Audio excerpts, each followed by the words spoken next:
আচ্ছা, গ্রাফ কীভাবে আঁকে সেটা তো দেখলাম।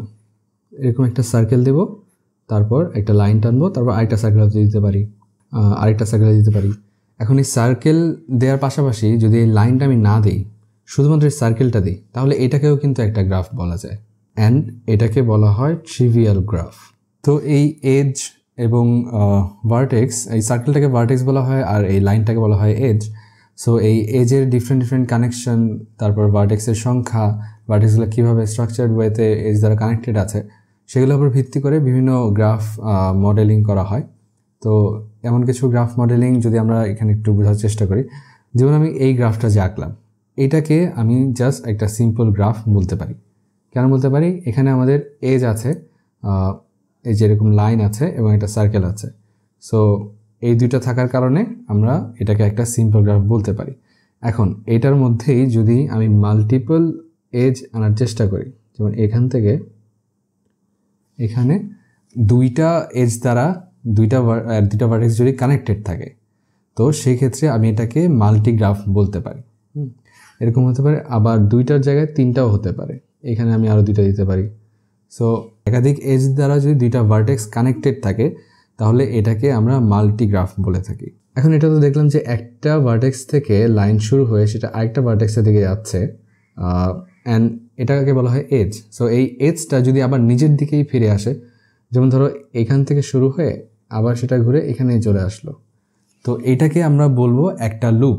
একটা ভার্টেক্স থেকে এজ শুরু হয়ে সেটা যদি সেই ভার্টেক্সেই ফিরে আসে, তাহলে সেটাকে আমরা লুপ বলে থাকি। সো এরকম লুপ, তারপর মাল্টিগ্রাফ, এই সব কিছুর সমন্বয়ে যদি একটা গ্রাফ গঠিত হয়, মানে একটা গ্রাফের মধ্যে যদি আমি মাল্টিপল এজ দেখতে পাই, মাল্টিপল ভার্টেক্স তো অবশ্যই থাকতে হবে তাহলে, এবং তার পাশাপাশি লুপও দেখতে পাই, তো সেই ক্ষেত্রে আমরা সেটাকে সিউডোগ্রাফ বলে থাকি। আবার আমরা ধরো এতক্ষণ ধরে যেই গ্রাফগুলো দেখতেছিলাম সেগুলো কিন্তু আনডিরেক্টেড গ্রাফ।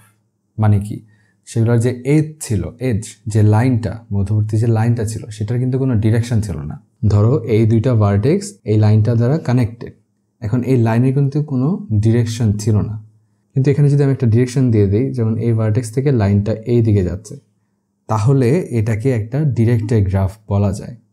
যেমন ধরো ফেসবুকে তুমি ধরো কোনো একটা সেলিব্রিটি, তার ফলোয়ার হতে পারো, কিন্তু সে তো তোমার ফলোয়ার হবে না। সো এই ক্ষেত্রে তোমার থেকে গ্রাফটা সেই সেলিব্রিটির দিকে যাচ্ছে। সো এই নেটওয়ার্কে তুমি তাকে ফলো করতেছো, সে তোমাকে ফলো করতেছে না।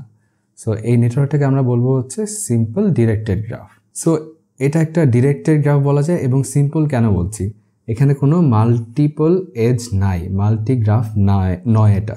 আবার ধরো এই গ্রাফটার মধ্যেই আমি আরেকটা এজ যদি দেই, তাহলে এটা কি হচ্ছে? এটা কিন্তু ডিরেক্টেড মাল্টিগ্রাফ হচ্ছে। মাল্টিপল এজ আছে এবং সেগুলো হচ্ছে ডিরেক্টেড, যার কারণে এটাকে ডিরেক্টেড মাল্টিগ্রাফ বলা হয়ে থাকে। এর পাশাপাশি ধরো এটার সাথে আরেকটা ভার্টেক্স কানেক্টেড এবং এখানে কোনো ডিরেকশন নাই, এজের কোনো ডিরেকশন নাই।